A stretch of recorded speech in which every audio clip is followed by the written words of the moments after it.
మంగళగిరిలోని దేవుని మాన్యం పెదకాలువ నిండిపోయి దోమలు వృద్ధి చెందుతున్నాయని ఆ ప్రాంత ప్రజలు అంటున్నారు. వారు సిటీ న్యూస్తో మాట్లాడారు. 18 వాటి నుంచి మాట్లాడుతానండి. క్యాబేల నుంచి మురుగు వస్తుంది. ఇక్కడ 20-30 టాటలు మా ఇంటి ముందు పోశారు. మున్సిపాలిటీలు ఇచ్చాం, తెలుగుదేశంలో ఇచ్చాం, 2 ఆఫీసులు ఇచ్చాం. 2 నెలలు అయింది ఇచ్చి ఏం మనం చర్య తీసుకోవట్లేదు. లోకేష్ గారు మా ఆయన దయించి ఇదంతా పడిచుకొని శుభ్రం చేయాలని మేము కోరుతున్నామండి. వాసన గోడ ఏమన్నా సొంగ కట్టారు, సొంగ కట్టి ఆపేశారు. మా ఇటు 18 యువతలు కట్టలేదు, 19 వాటి కట్టారు, 18 వాటి దగ్గర వచ్చి ఆఫ్ చేశారు. గోడ శుభ్రం చేయాలి. దోమలంతా బీభత్సంగా ఉండి నిద్రపోయి 2-3 నెలలు అయింది జనం.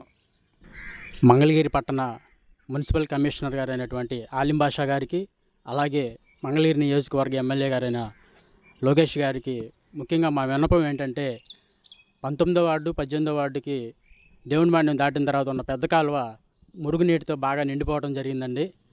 ఆ మురుగునీటితో నిండిపోవడం వల్ల దుర్గంధం, దాని నుంచి దోమలు, చుట్టుపక్కల ఉండేవాళ్ళు కూడా చాలా ఇబ్బందులకు గురవుతున్నారు. ఆ వాసనకు కానివ్వండి, చిన్న చిన్న పాములు కూడా వస్తున్నాయని చెప్తున్నారు స్థానికులు. కాబట్టి దీని మీద తగు చర్య తీసుకొని దీనికోసం ముందు ఈ ప్రాబ్లంని సాల్వ్ చేయాల్సిందిగా మేము మనవి చేస్తున్నాం. కాబట్టి సీజనల్గా వచ్చే వ్యాధులు కూడా రాకుండా ఉంటాయని చెప్పి ముందుగా ప్రభుత్వం దీని మీద చర్యలు తీసుకోవాలని కోరుకుంటున్నాం. వస్తున్నాయండి, బాగా పాములు వస్తున్నాయి. మేము లోకేష్ గారి దగ్గరికి వెళ్ళామండి 2-3 సార్లు. ఆయన గారిని కలవనీయలేదు మమ్మల్ని. అయితే మాకైతే మాత్రం బాగా ఇబ్బందిగా ఉందండి దీని గురించి.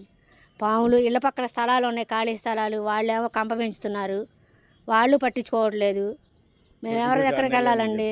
అది తీస్తున్నారండి మధ్యలో అంతా తీస్తారు వాళ్ళు కూడా. అది చూడండి, అదంతా తీసిందే కదా, వేస్తున్నారు వాళ్ళు, టాటలు తెత్తిపోతున్నారు. కానీ అయినా ఉంటుంది అక్కడ మురుగు అనేది. చూడండి ఒకసారి మీరు కూడా.